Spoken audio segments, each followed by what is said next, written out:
I would like to try something tonight, and I think you'll find it very curious, but likely no more or less curious than some of the other things we've done. So now notice what I'm doing. I'm going to ignore this entirely and come back to it much later. Grades of reality. All we're going to talk about for a while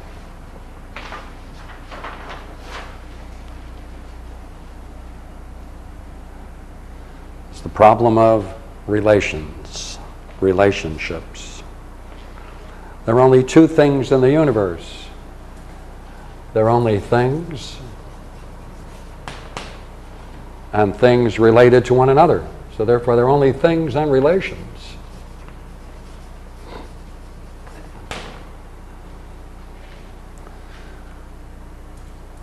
Philosophy, as I understand it, has a key interest in study of relations.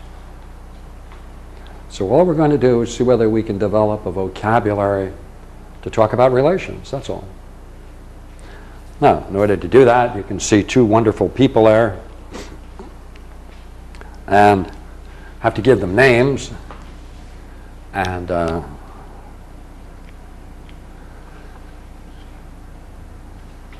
I think I'll give the name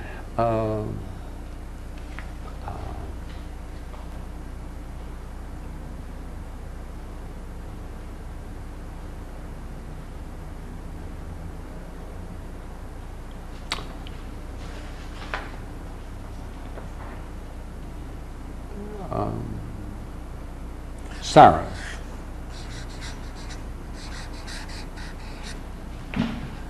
And as you can see, there's a certain gentleman who's interested in Sarah. We have to give a name. And I'm going to give a name, which will be, pardon me,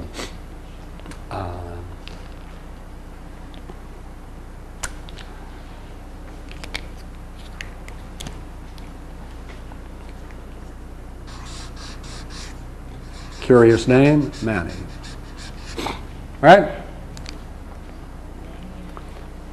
Now, anything that is, if it is at all, anything that is, if it is at all, it must have a certain power to be what it is. It's chalk. To be what it is, there must be some kind of cohesiveness, power, that keeps it together. So I'm going to submit that three kinds of power that we'll talk about today: internal,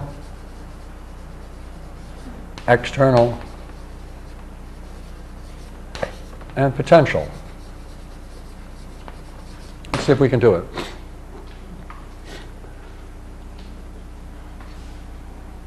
Would you agree Manny is in pursuit of Sarah? To be in pursuit, would you not agree necessarily that there must be some idea in his head? We'll even get a darker pen.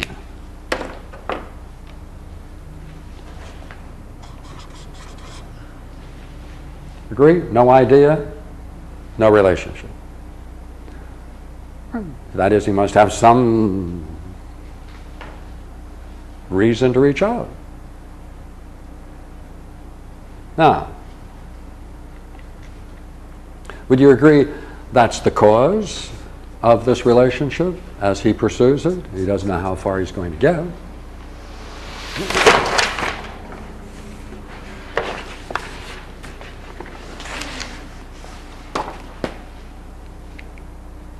And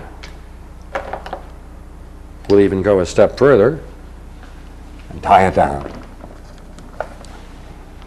Good. So, that's the cause. That's the cause. That's an idea that he wants to fulfill. Would you agree, even though he has the idea, well, I mean, if he doesn't have any power to pursue this, he's not going to go very far without power. Ah, good. And that power must involve some activity.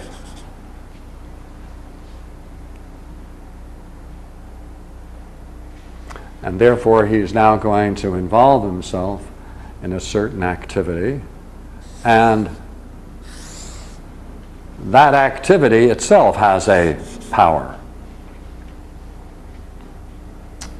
Well, he had to have that power before pursuing Sarah. Therefore, there had to be in here, right, a certain, what we're going to call potential power for the relationship. And it's because of that potential power that he has, then he can act it out. He can act it out. Then what do we have? We have an internal power, because he has to be what he is. He has to keep himself together. So he certainly has a great internal power. Keeps himself together, keeps all of his goals in mind and the way in which he wants to proceed. And then that's a surplus, because with that he's going to act out, and that's what we mean by the external.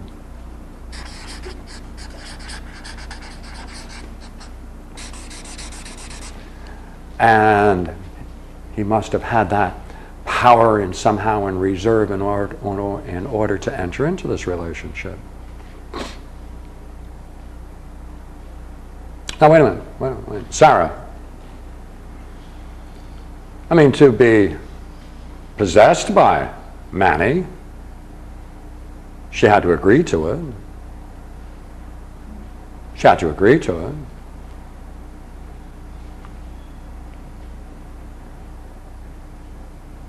She had to be willing to receive these advances. Agree?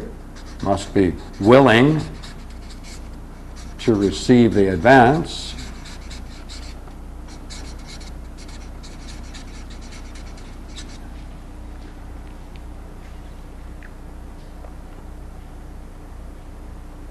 And she knows that with that, she's going to have to, in some way, to some degree, reciprocate herself. And therefore, there's going to have to be from herself a certain power for her to interact. So equally well, would you not agree, she too must have had a certain potential power. And she couldn't have done that had she not had some sense that the idea she has in mind is akin in some way to his idea. Otherwise, all kinds of consequences follow. So, we can also talk just about Sarah herself, of course. We can just talk about her herself apart from this relationship, and we can talk about Manny apart from his relationship to Sarah. Now, what else can we understand by just looking at this most important thing, which is what is a relationship? And why are we doing it? Well, let's go a step further. Wonder whether you'll go along with the following curious reasonings. Where this relationship is going, where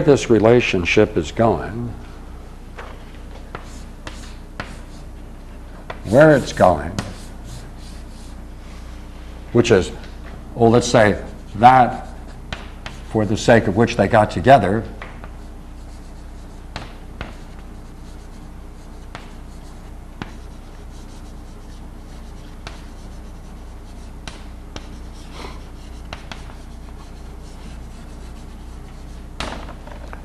see, I mean, the whole reason that they got together was because there was some mutuality.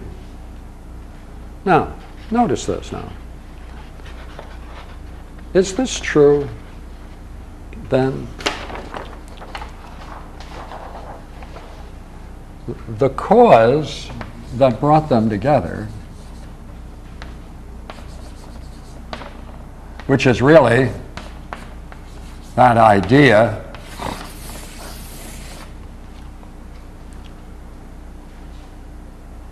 is identical with the cause of its existence.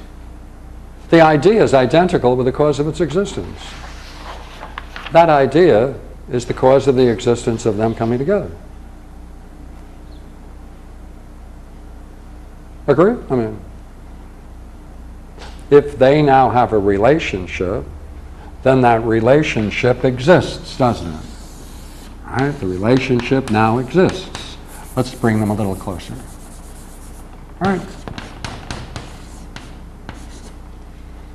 Now, the cause of that relationship was that Manny had an idea, and by the way, it turned out that he acted it out. It perhaps awakened an idea in Sarah. But the cause of that whole relationship is nothing other than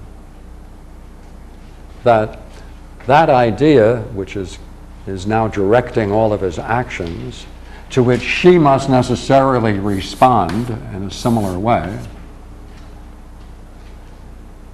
with comparable power, right, activity, potential interest in the relationship, then the cause, the basic cause of that relationship is no other than the cause of its existence is nothing other than that cause. So the cause of the existence of the relationship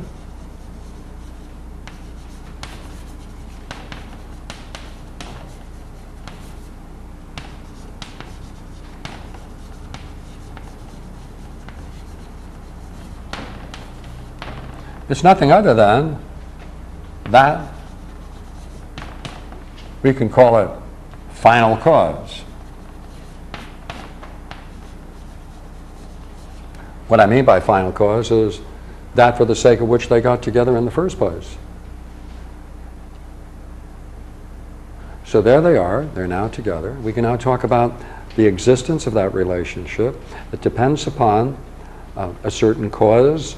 That cause then had to have play a positive role. It had to have some power. There had to be some activity that was a consequence of that power. There has to be a power to that activity. And in that involvement, they are then acting out, would you not agree? Ideally, they're acting out what lies potentially in this idea. This idea is, as it were, let's say a broad plan, purpose. Now, of course, once that broad plan and purpose is no longer acceptable, then the relationship ends. For whatever reason. Now look here.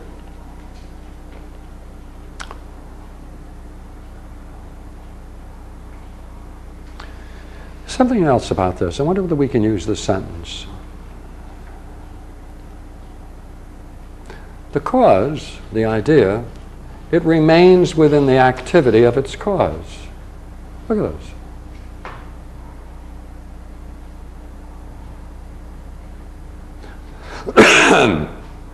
See, would you not agree? In everything he does, nonetheless, there's something that remains within himself.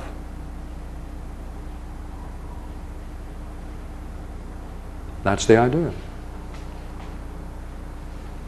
It remains there. And in the activity, everything that he and she does, right, in the activity of that cause, it's nothing other than what remains within that idea.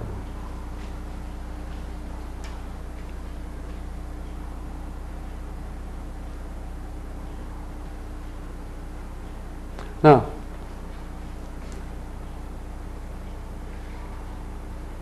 in one sense, it has an existence just as an idea, but in acting out the idea,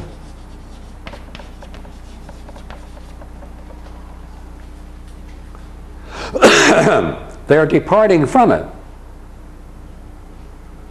in acting out the idea. They depart from it. Yet, it's the source of their very existence.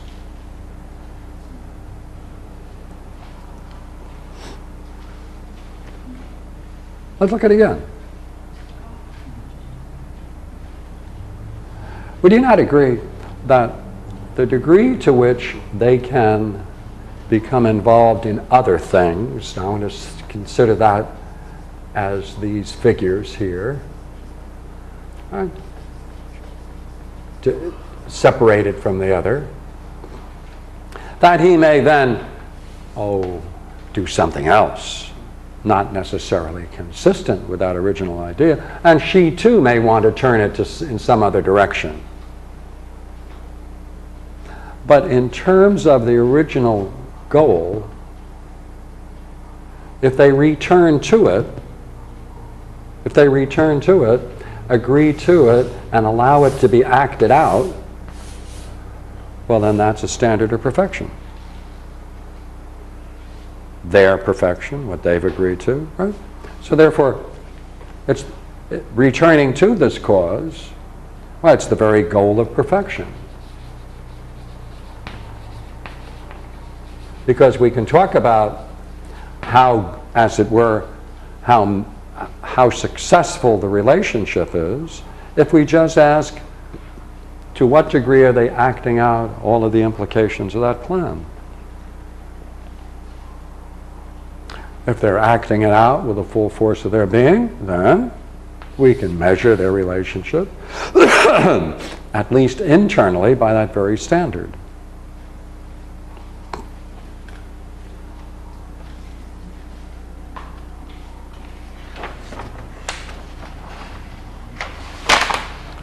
Therefore, it's quite obvious that every relationship involves the transference of power.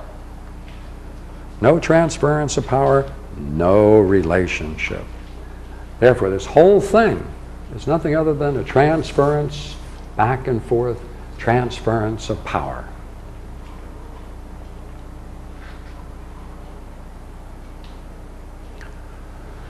Now, there's something curious now that each of these people, again, let us assume,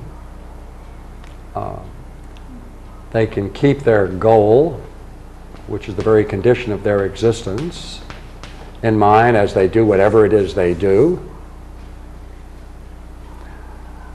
Then in a very interesting way, they become like that goal. They're molding themselves, as it were, to be like it. Therefore, it's necessary that in such relationships a similarity emerges. That is to say, each of these people are trying to craft themselves. They don't have to do it consciously, but everything they're doing in respect to what they want is, as it were, molding themselves after that idea. And therefore they become like great idea of likeness. They become very much like the very cause. Now look what we have here.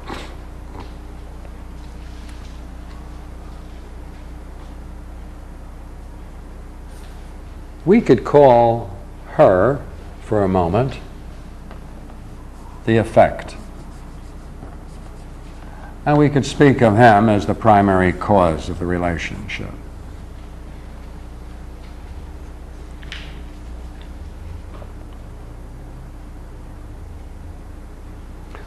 Now, the cause is similar in its activity. The cause is similar in its activity. The cause, this idea, he is now going to act out. Agree? He is going to act out, using that as a model. He is going to act out, and in that action, that's his model. But look here. Then the cause is similar in its activity, and the activity is similar to the effect. Let's go back, take a look at it again.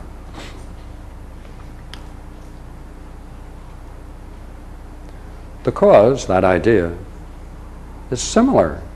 It's similar in its very activity, because it's going to be used as a model. There's going to necessarily be a likeness then between acting out and the model.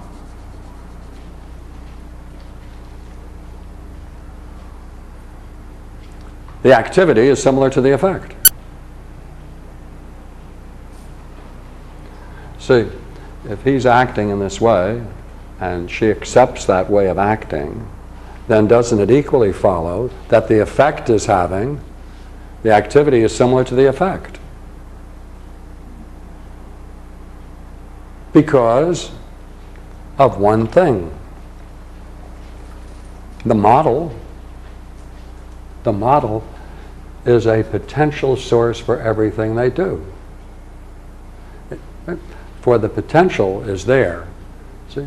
It becomes similar because it always contains potentially within itself the model. It strives to be like the model. It acts in every way in order for that to emerge. So necessarily follows that out of such relationships, a likeness and similarity emerges.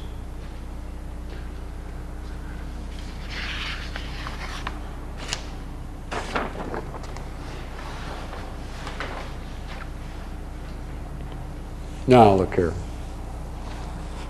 Have to change a bit. Introduce a new word. 2 new words. Instead of talking about Sarah and Manny, everything we've said is not any different than this problem. Here is Manny, the mind. Here is soul, Sarah, participating in mind. We have a relationship with our mind. All of the formal properties that you can study in relationships can be equally explored in terms of within ourselves, we have a relationship with our own mind.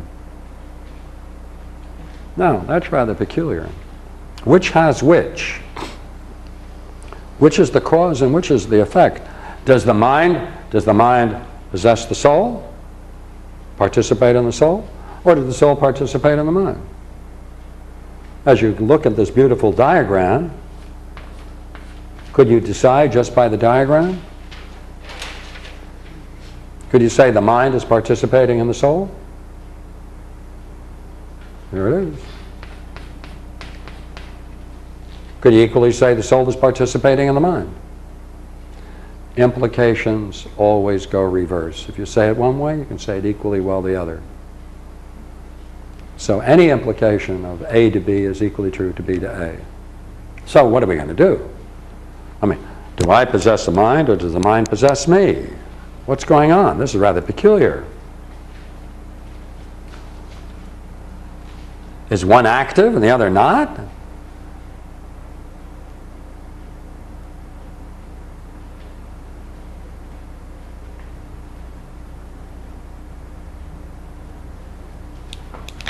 Pardon me. Let's try it. Now, we're not going to do anything different than we did with Manny and Sarah. We can go right back and talk about each one of the things we talked about before, and we can introduce it in the same way, using the very same ideas, because all relationships must contain the same kinds of categories. So let's first see what it might be like when we substitute soul and mind. Each soul can only know if it possesses its own mind. Right?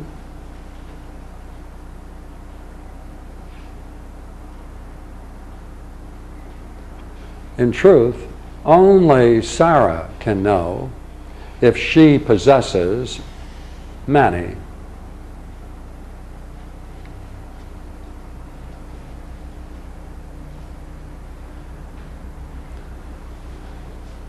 Now, the mind which is possessed by a soul is the cause of its being able to know. Now, look here.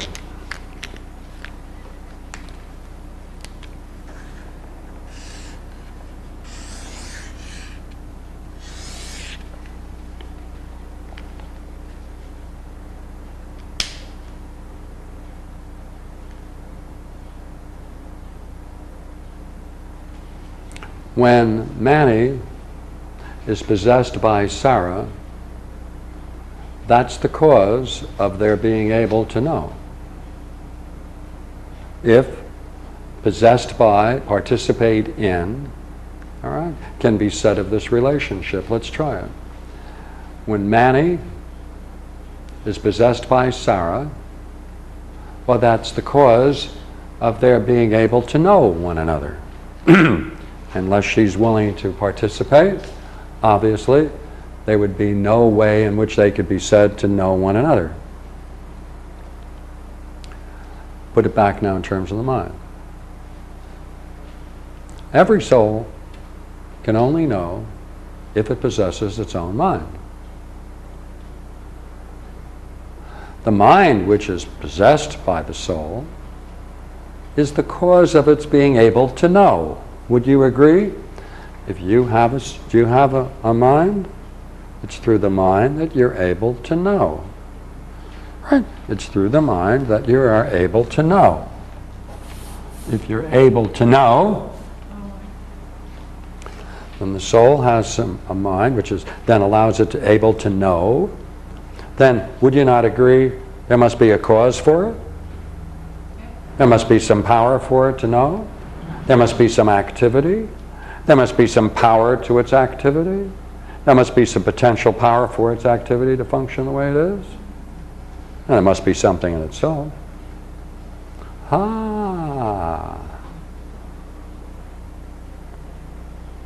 Now, remember we were caught on this dilemma. Which is it? Is it just that we could equally say the soul possesses the mind and the mind possesses the soul, or which is the cause or which is the effect? It doesn't make any difference since it goes back and forth. One implies the other. Or is there some superiority of one over the other, and where does it hold? Well, Mani had the power to give of himself to Sarah. Agree? Without that, be no relationship. He had the power to give himself to Sarah, which is the power to be possessed by Sarah if she accepts it. She may not accept it, but if she accepts it, then that's a relationship. Then it's the mind that gives itself to the soul, and so it has the power to know. Then that means, you see, it's not the soul that has the power to give itself to the mind in order to know. Therefore, it is not reversible. It is not reversible. Therefore, the mind is the cause, the primary cause, and therefore has more power, and therefore has a more privileged position.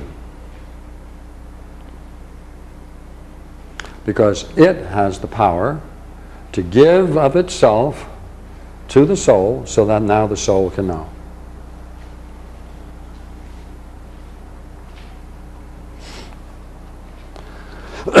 This is sometimes described in that great moment in history, right?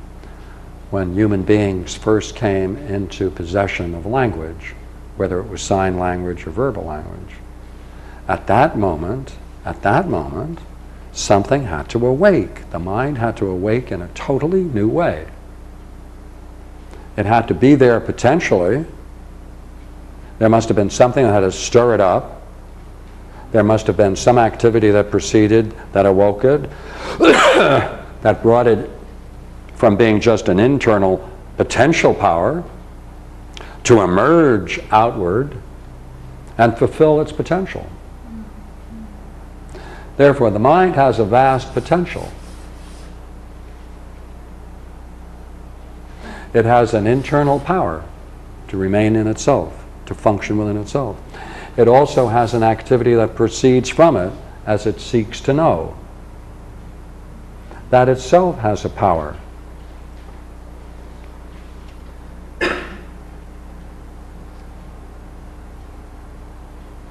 Now, what can we do with this?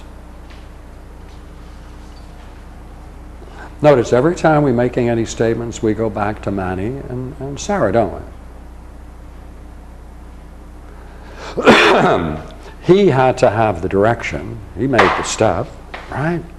First he had to be contained within himself, had to have a certain power, internal power, had to be willing to go external.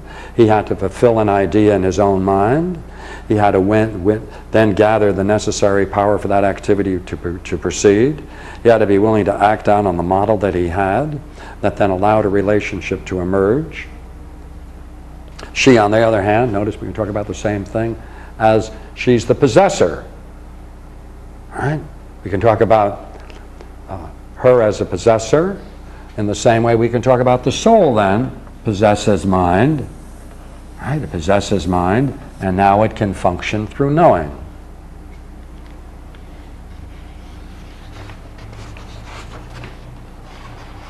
Now, big step now. Here we go.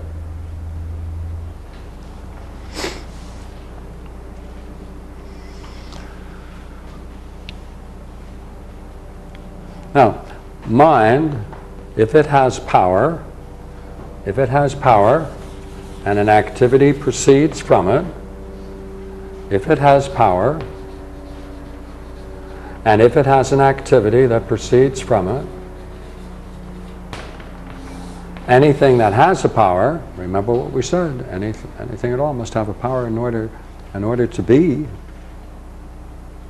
And if it then has more than an internal power, has an external power, then it has an activity.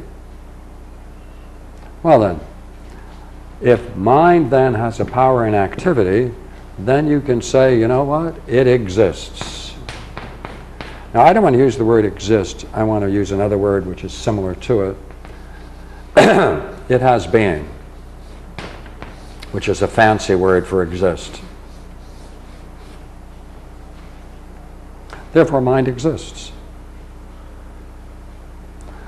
But by the way, also the soul that possesses the mind, it too has a power, it too has an activity, it too can be a cause, therefore it too has being.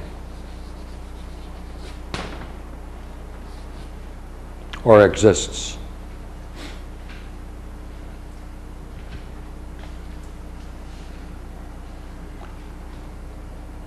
Therefore, hey, all the souls that possess mind have being, and all souls.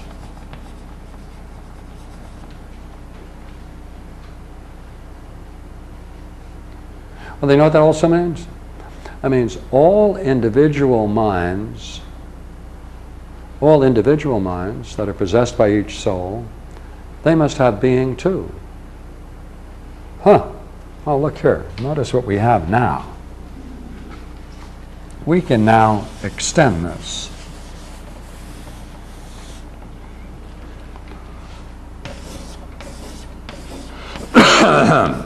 Right? And we could repeat the same thing, right? Mind, mind, mind, soul. So now we can say, all the souls that possess mind, they have being, and all the individual minds has being. Well, there's really a great statement. I wonder whether I wrote it down. Okay, give me a chance to talk about it.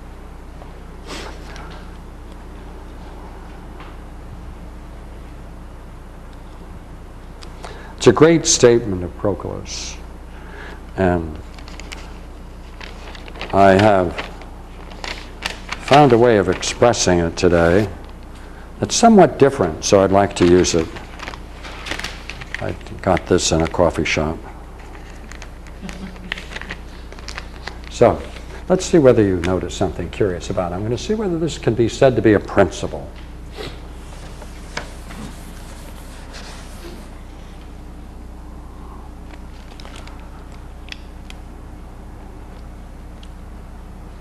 See, each one of these minds gives itself to a soul. Each one of these minds, we've been saying, since we say it for one thing, we can say it for all. Then, everything then which gives such a thing to others must, here it is, must be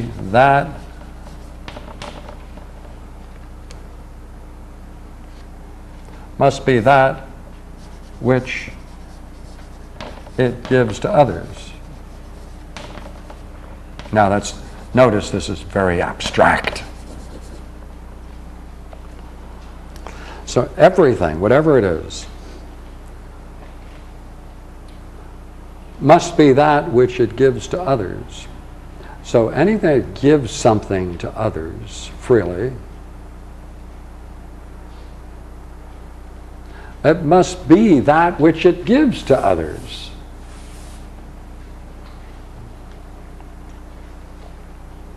So let's try it now. All right, that's my big statement.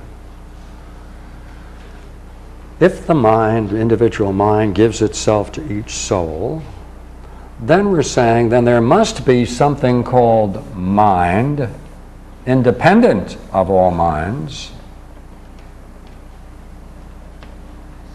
independent of all particular minds, since it is what gives to all the others that which itself it possesses primarily.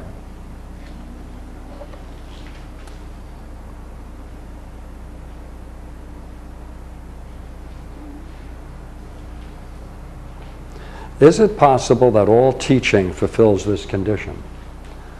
A music teacher, math teacher, or language teacher, if that teacher can give to others that which it possesses,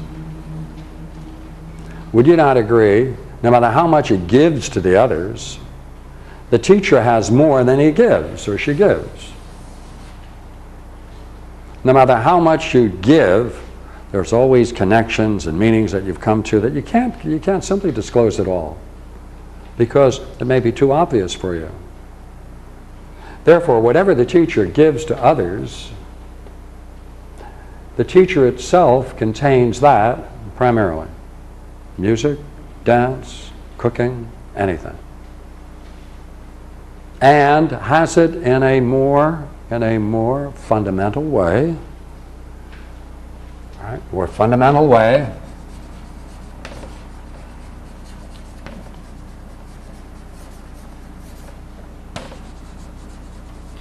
and necessarily contains it more perfectly.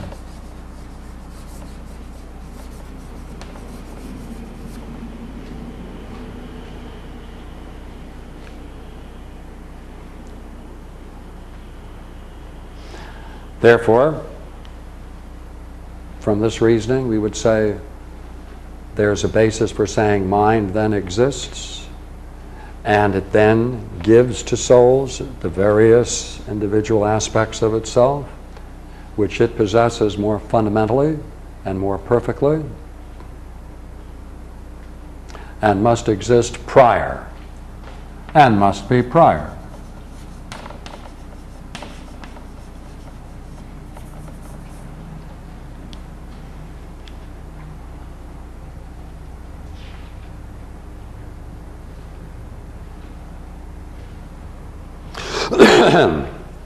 And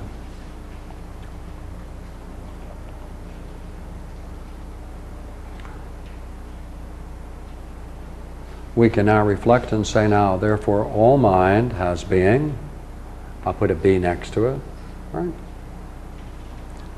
As well as the soul that possesses minds.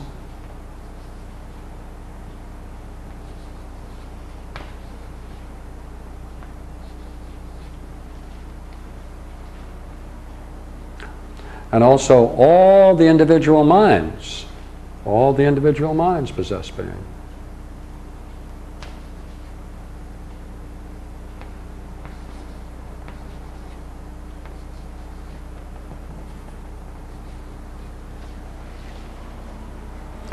Therefore, there is one thing that permeates it all: being.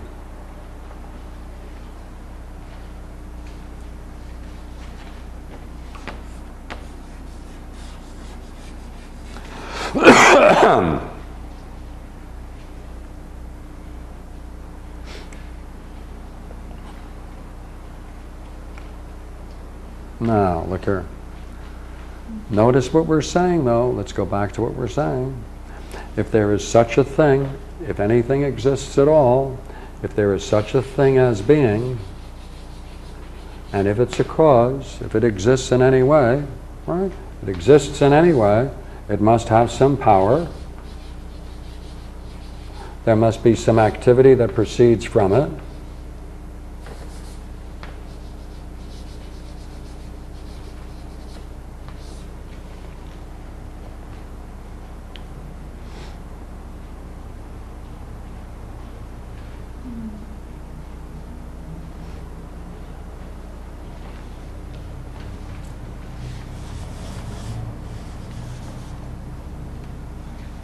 Now, in this activity, there must be something most interesting which we're now going to apply to everything that we were doing. We touched on it a moment ago, and that is the source of its perfection.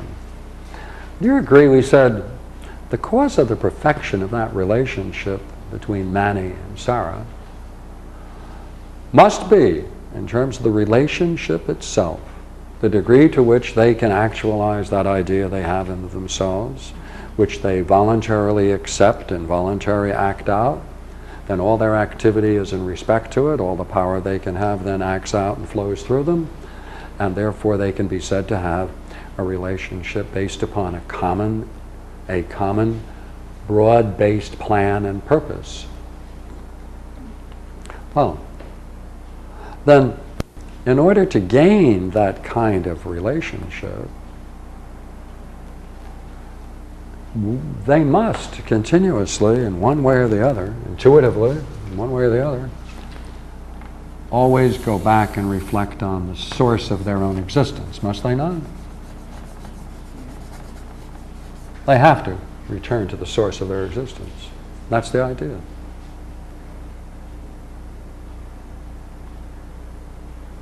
To the degree then that they can return to the source of their existence, that's also the cause of their existence. And we said that was the final cause. So you know what that means? That means, curiously enough, if being then exists, it must have some power.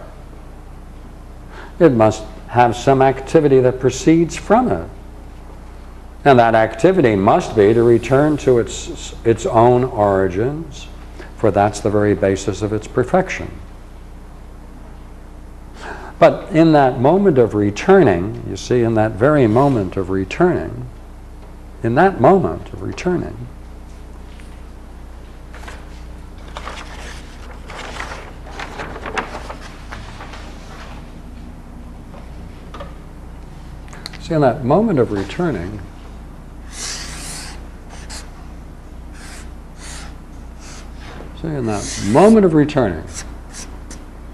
it then, in returning, returns to its source,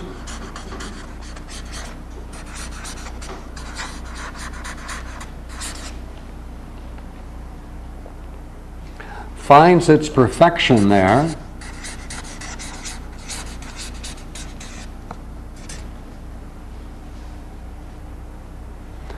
and discovers something quite remarkable.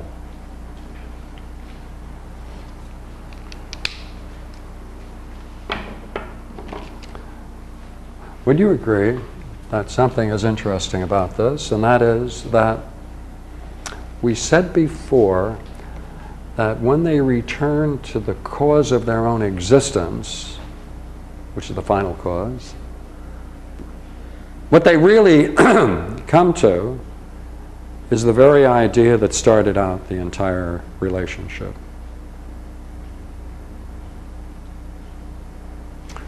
In that sense, then, that idea existed potentially there all the time. Therefore, they discover, right, that here is the very idea, the goal of reversion.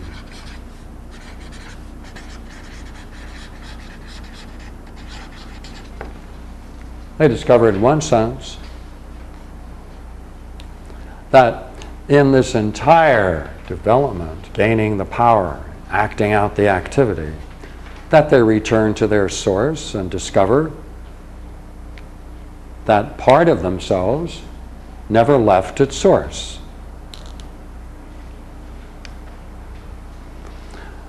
Mani and Sarah, what do they discover as they perfect their relationship? Only one thing: that it was there from the beginning. And now what they've done is actualized it. They've actualized it, and therefore it emerges for them to be seen, experienced directly. And therefore they can then realize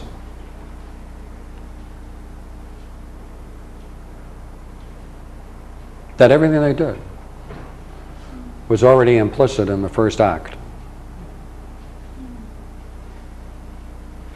So when they return to its source and find their perfection, they also discover the source of their own existence.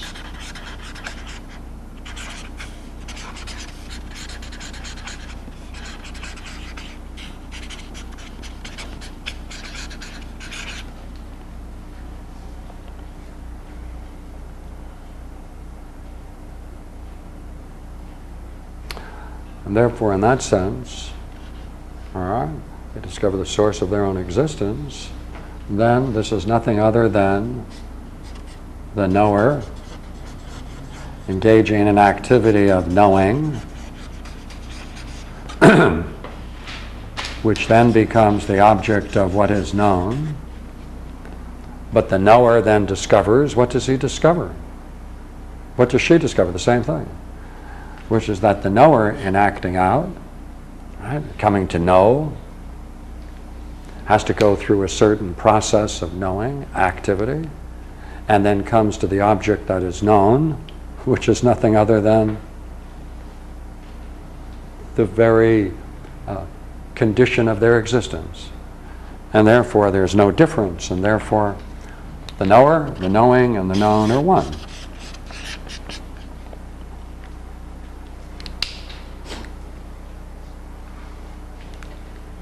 So we can do it. How can we say that? How can we say that? Well, Mani is the knower. He wants this relationship. Right? He's now going to go through a process to get to know her, and he wants her to get to know him. All right? Well, is there any difference between those two? They're both knowers. They're both going through an activity of knowing. And what it is they're going to come to reach in their knowledge is nothing other than that which they intend to be.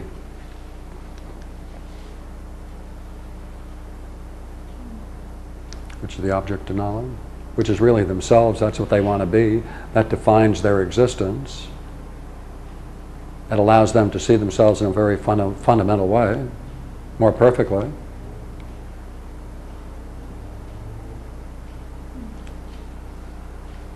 Now, let's just do something here now.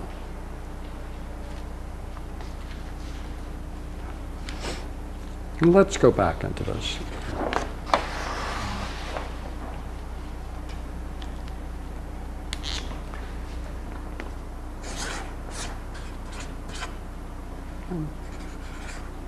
He has an idea of the way he wants to be. So he engages in an activity so that he can realize the reality of that idea.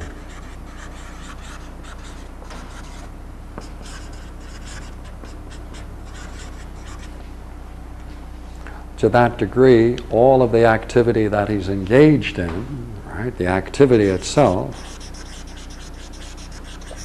and the power of that activity, does nothing other than to bring about the realization of that idea.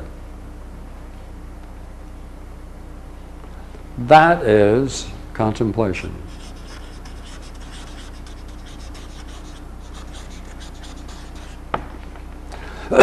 He has fixed his mind on an object.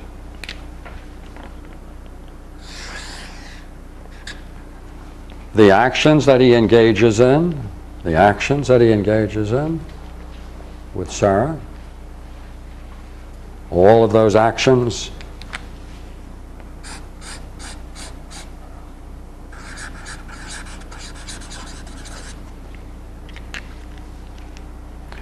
are to do nothing other than but to make concrete, to be able to realize in front of him, with him, the reality of that idea.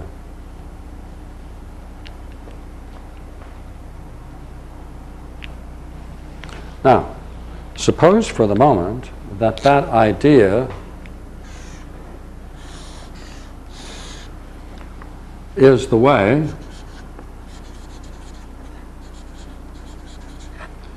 he most wants to be.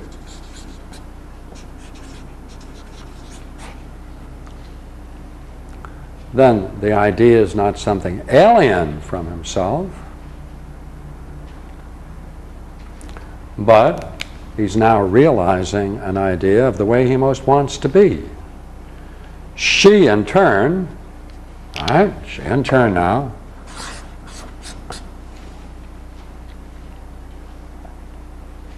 must see in those actions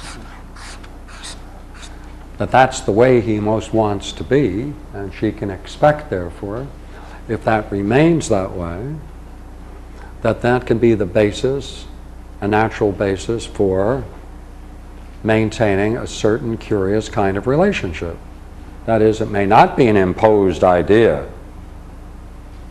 It may simply be the way he and she may most want to be. Then, the idea is then their ideal, their own ideal. Therefore, we can just change this, becomes their ideal. Then the relation itself is a contemplation.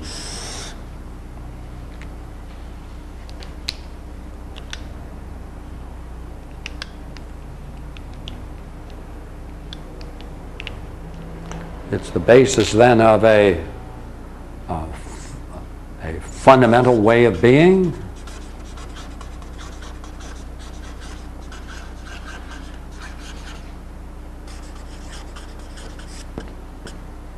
And a natural way in which we can say brings about a higher degree, a more interesting degree, a higher degree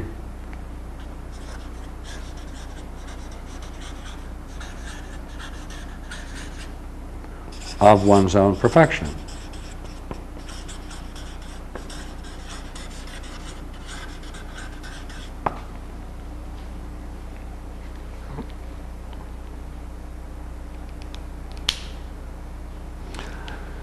Now, what we're going to do now is go back and change that one word.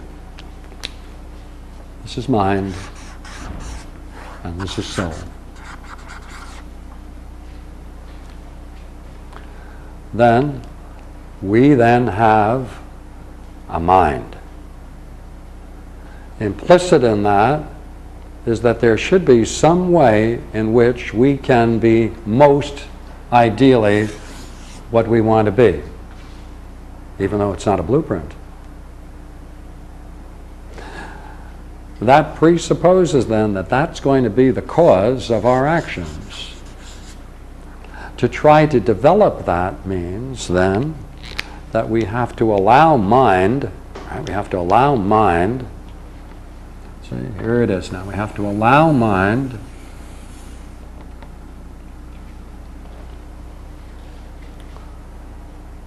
to help us be the way we most want to be.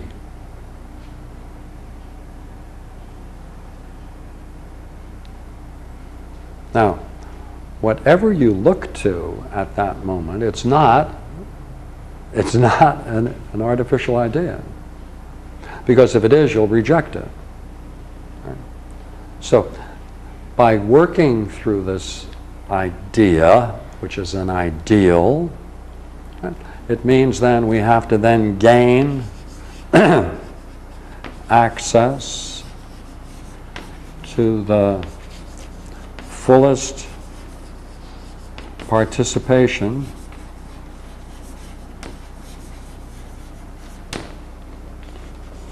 into mind, our mind.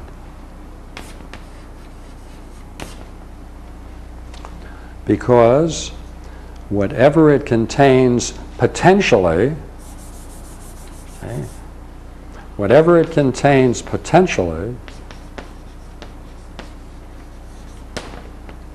if it is in the sense that we're now describing, it is the way we most want to be.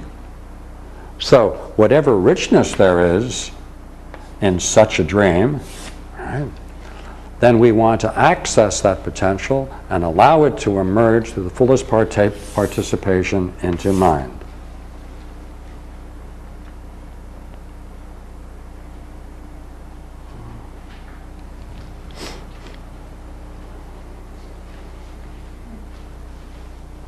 You can see the same dynamics in relationship to body and soul as you can see in relationships all around you. All kinds of relationships. Not necessarily romance, any meaningful relationship. And through it, let's see whether this is true now, all right? Pulling to a conclusion.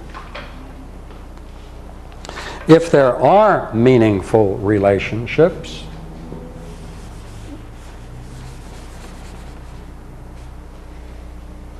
let us say this is a meaningful relationship.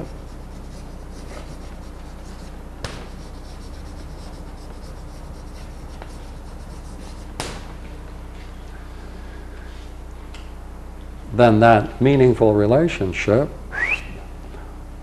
would then provide a way of gaining access to the fullest participation into mind. Now, what's most interesting about Proclus in Plato, especially Proclus, all right? He has a word we translate as understanding. It's a Greek word, dianoia.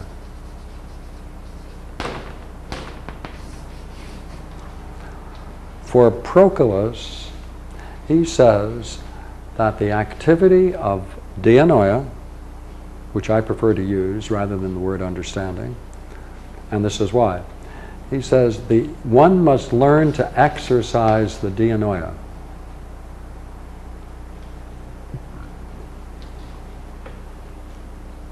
And the only way you can understand, see, the mind has several functions. One of it is to understand. It's one of its functions. So if we want to gain access to the fullest participation into mind, and if mind must include as one of its parts understanding, then what does he mean by understanding? He says, it is only through understanding relationships that you can awaken the dianoia.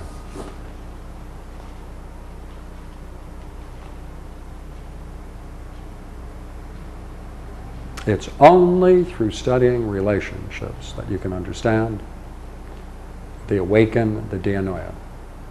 That's an interesting thesis. Now, this is a relationship, soul to body.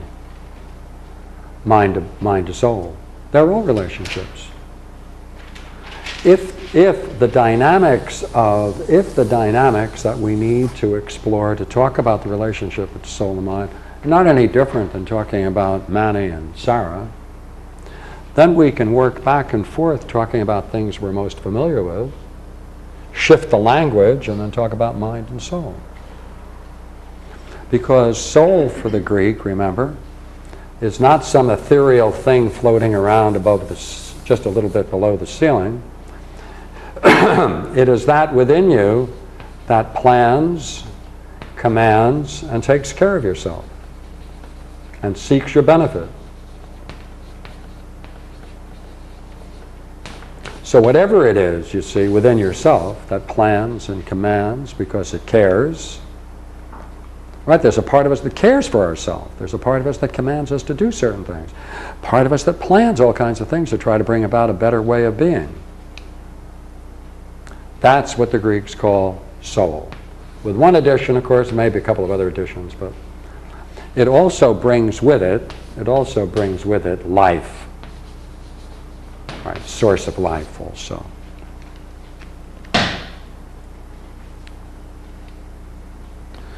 So therefore, in seeking an understanding of relationships, you have to engage yourself in the nature of the soul, because these are the three things that are involved. That presupposes there must be some mind operating behind the soul. If the soul plans and commands and seeks its own care and benefit, well then, there must be something behind it that it relies upon to make those plans, right? And that presupposes there must be mind. That presupposes we must be in touch with mind itself.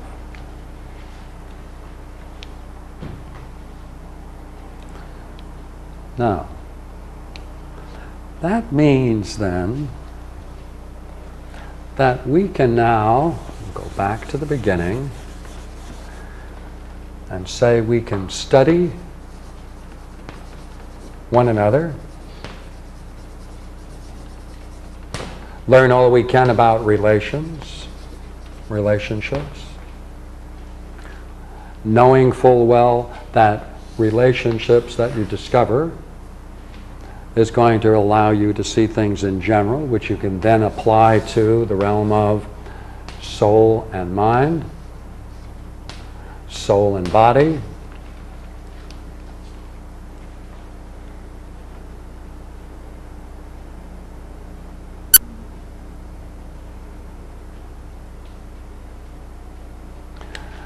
and by doing that then you will begin to you will be forced to deal with one basic issue, which is this issue here, which is, what is the way in which we can be most what we want to be?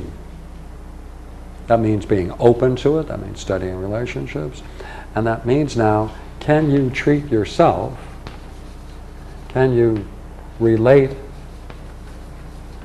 to yourself as you do to those with whom you relate most positively, most meaningfully. Because if you do it, you're using your mind. Well, then you're appreciating the mind. Ah! Now, if that brings you to appreciate mind, and we go the next step and say, but it looked like that there was something common behind mind and soul, we can say, wait a minute then.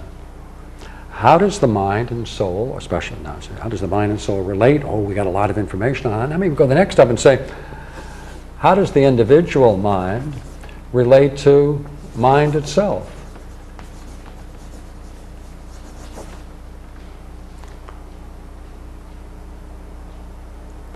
But didn't we not say that mind itself, and particular minds, there presupposes there is some realm of something that participates or is included called being. So therefore we can talk about, how does mind relate to being?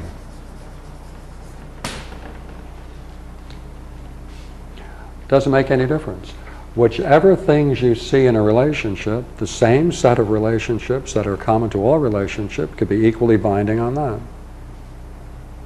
Therefore, the doorway into metaphysics is pick up the study of relationships, and what you're going to find is you can apply it in all cases. Whether you go to the highest, because behind being, let's see if we can go with one more step. We touched on it once before. Let's see if we can pull it together. We found something common to mind and soul, and that was being. And then we said, look here, this being then must exist, has some power and activity, right, didn't we? And we said, good heavens, when one returns, this returning to it, which is true in all relationships, then one experiences a unity or oneness. And that's when the knower and the known and the knowing are the same, one. Well, now we can say, wait a minute, how is being then related to oneness? And then we can go the last step and say, hey, how does this curious thing called oneness relate to the one? What are you doing though? Whatever you do, remember, the first thing you want to do is work out the relationships. And this is the model for all the relationships.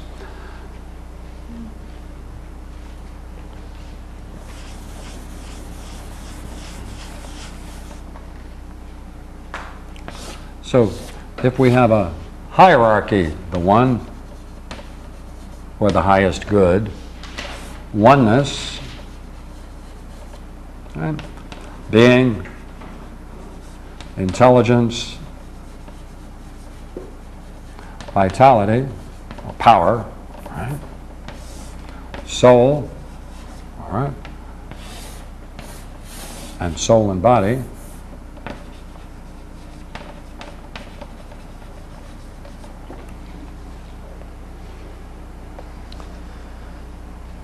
We can talk about the relationship between these two. We can talk about the relationship between these. These doesn't make any difference. The same vocabulary that you'll be using will be the same. The same vocabulary will be used between all of those possible grades of being.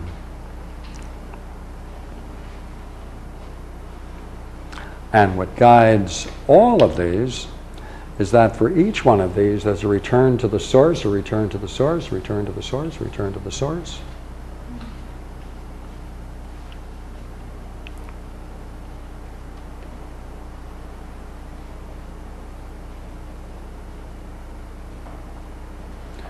So,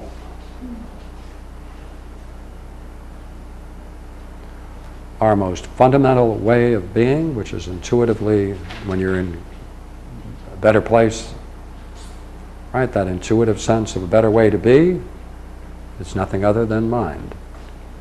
You participate then to a higher degree and bring about further perfection. That allows then the soul to return through each one of these levels to an ultimate, and that is called the grades of reality.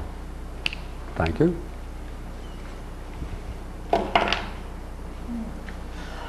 I don't even think I have anything else on the next sheet. Nope, the last sheet. I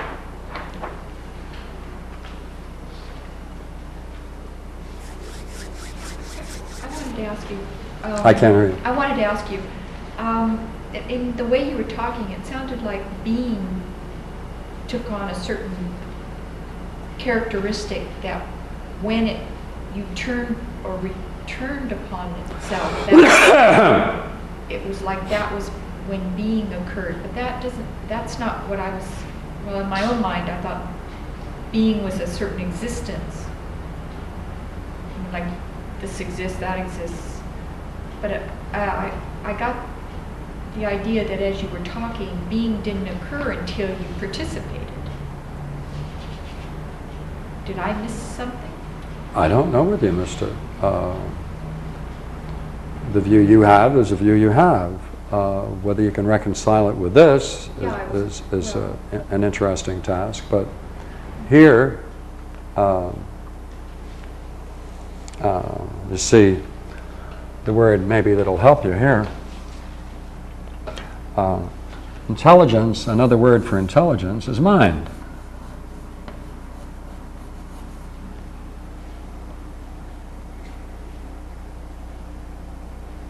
But we don't participate. If we don't return to find our source, are we then being? Are we then in the state of being if we don't do that?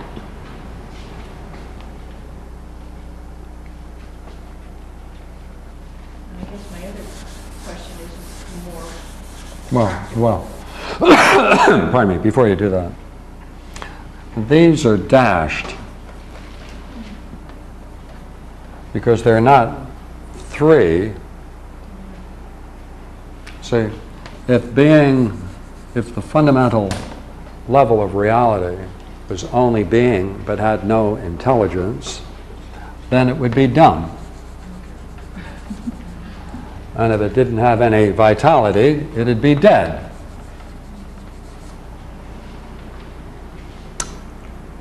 Right? If intelligence, right, didn't have any being, it would be illusory, right? And without vitality, it would be very dull. Right? Vitality, without intelligence, without some kind of intelligence guiding it, it would just be chaos. But it still would have to have some kind of being in order to be at all. Therefore, these are hyphenated. They're hyphenated because they're inseparable. You can distinguish them through reasoning, but in themselves, they're inseparable. And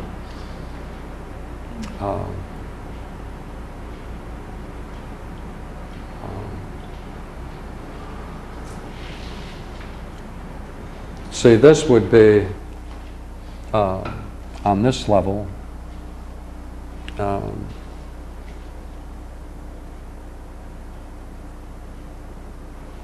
The mind of God,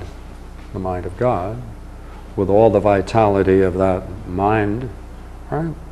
And existing, if you like theological language, you know.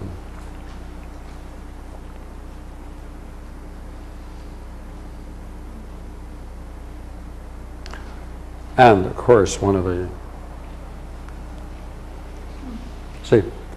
the interesting things would be wherever you participate, or however you participate in this, to the degree that you can, then that changes this too, doesn't it? Your everyday human relationships. Not necessarily, because what did we say before? The higher you go, each one of these contain within itself preeminently those qualities which it shares with others.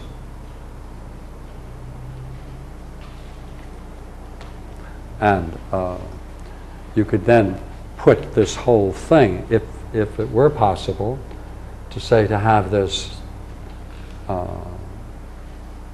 the way one most wants to be, is the result of having participated in this, then in whatever relationships you have with whoever or whatever it is you're involved in, that would be quite demanding in one sense, yet simple in another, because you're bringing in higher levels of reality. And makes things a lot easier, of course. That's why words are important, right?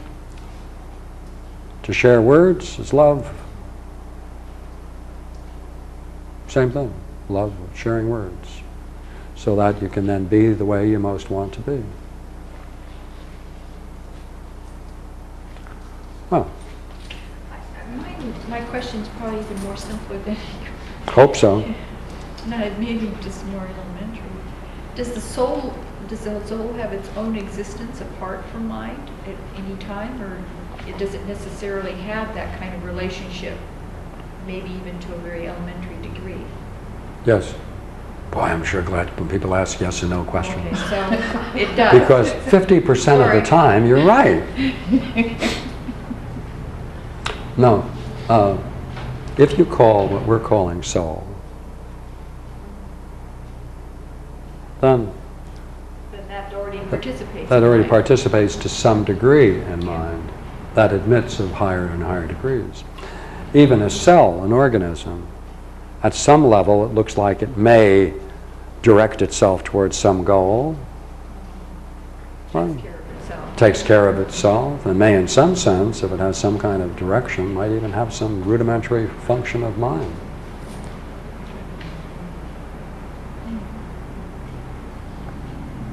Good. So mind looks to oneness then? It has an idea of oneness such that It is a oneness. See? it is a oneness. Yeah, this is a oneness. Oh, I see. This is Right, a you oneness. said that. Because if you try to consider each one of these by themselves, then it looks like here you have something dead and dumb. Here you'd have something that would be alive, that would have intelligence, but would be dead and wouldn't exist. And if it only had vitality and no intelligence, it would be chaotic and also wouldn't have any existence. These words are chosen because of this basic model. See, this model. Returning to its source, wherever we had it before I erased it. Right? At that moment, returning to its source, is it likely there's some recognition?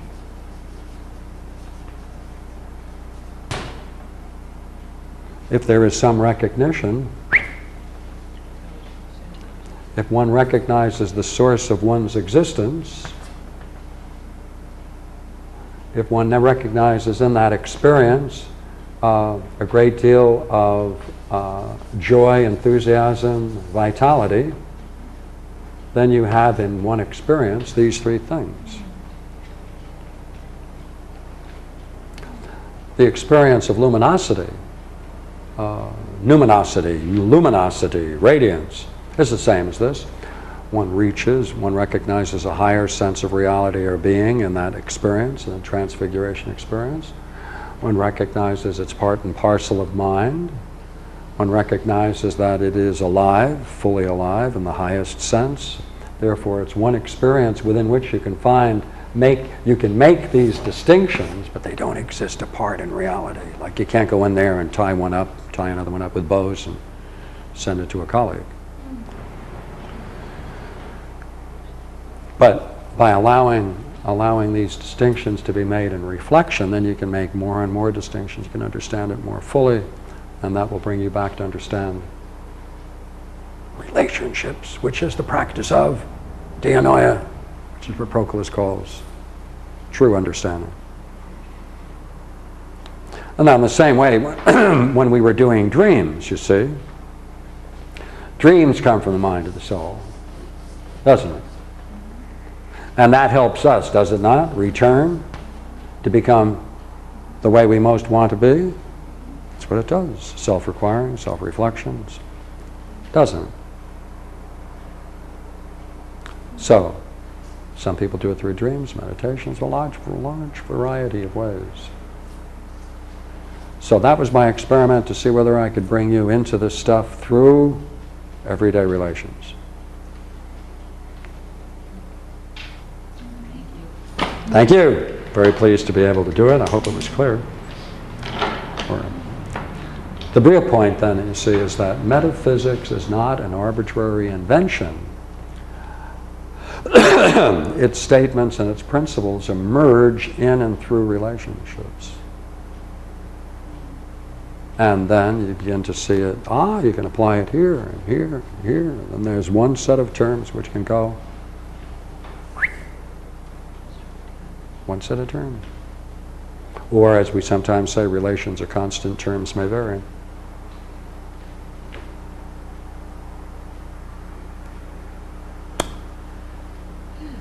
I guess that's why I had some difficulty with the relationship of being and soul, was when you were using that, the relationship between Manny and Sarah. It seems like Sarah and Manny are independent. No, it's not a relationship between, of course I don't know what you mean when you say relationship between being and soul. Be the realm of being, mind and soul. Yes. In that sense, you're focusing on the idea of being as existence. Mm-hmm. And that there's something that is in the mind of mind.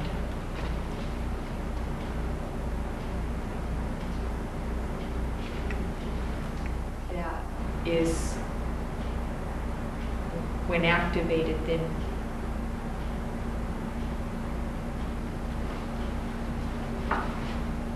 participates in soul. My understanding. I guess I don't want to confuse it. I just thought that when you were talking about the relationship with Manny and Sarah, it seemed like those were two independent relationships rather than, and it looks like there's a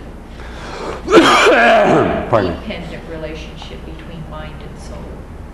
That the soul depends on mind. And I guess that's where I was getting confused. Well, I don't see the difficulty you're having then, because mind depends, soul depends upon mind. Mind has a power, that's why it's not reversible. Soul doesn't have a power it gives to mind. Mind has a power it gives to soul. Gives it the power to know. Right. Therefore, it is its higher cause. That's why there was a part here that I didn't understand in terms of Manny and Sarah. That it seemed like there was independence there rather than that kind of dependency of primary to the secondary. What kind of independency are you pointing to?